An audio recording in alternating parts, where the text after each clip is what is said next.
This video is brought to you by our trusted graphics partner, NVIDIA.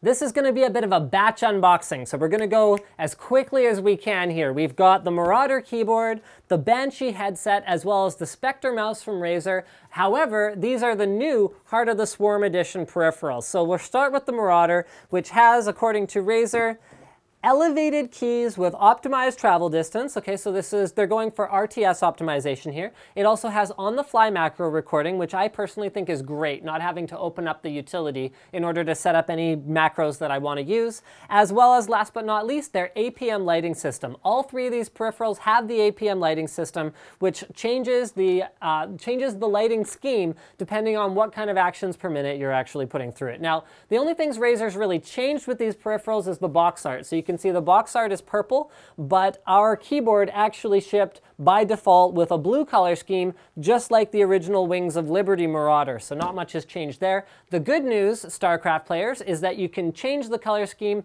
to whatever you want without any difficulty. So let's move on to the Spectre mouse. I'm just going to prop this up on the keyboard here so my close-up camera can check it out if they want.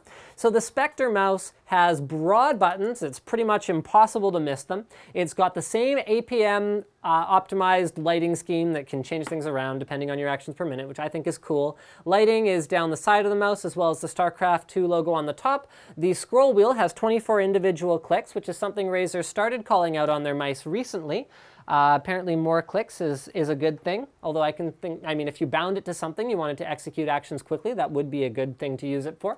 And you've got your left buttons that are your back and forward. It's an ambidextrous design, but there are only buttons on the one side. So as a lefty, you're not going to be able to bind back and forward to your thumb. You'd have to try to use the buttons with your pinky, which is not really that optimal. So it's ambidextrous shape with more of a right-handed design. Now the bottom of the mouse is where you find one of the coolest things. So it's 1000 Hertz ultra polling mouse, 5600 DPI sensor, etc., etc., etc. But check this out.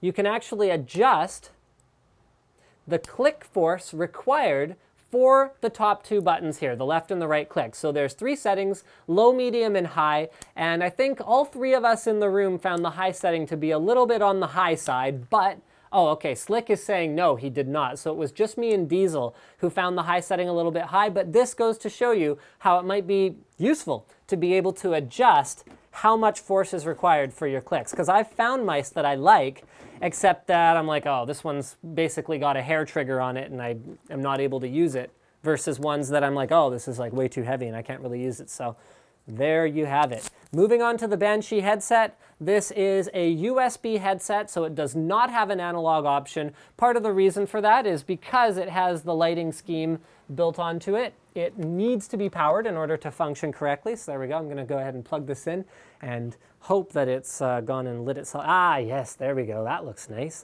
StarCraft 2 logos on both sides, as well as lighting on the bottom of the unit and on the sides, and so front and back, bottom and sides. Looks very good. It's a circumaural, fairly open design, so I can hear quite clearly even once I have them on, and it sits over top of my ears, so I'm going to try and give our close-up camera a good look at how large those pads are. Fairly soft, fairly plush, but they do rebound quite quickly, so I'd expect them to need a bit of a break-in period before they start to get really comfortable. However, this is good news for comfort. The headband is extremely wide, so I'll pull out my trademark iPhone comparison. It's almost the width of an iPhone and sits on your head with that entire surface down there with a nice plush pad on it. So that's going to make this very comfortable. The weight, I'd say, is sort of average. It's not super lightweight, but the fact that it's really well supported like that means it shouldn't fatigue you too much over time.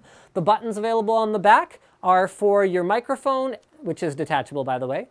Yeah, there you go. You can take the microphone off, put it back on if you want, especially if you're not looking at it. This will be, okay, you know what? It's off for now. Okay, so you can adjust the volume and mute on your microphone as well as the volume and mute on the headset itself, which is just kind of nice to have back there, and you can easily touch them and feel what you're trying to do. So thank you for checking out this mass unboxing.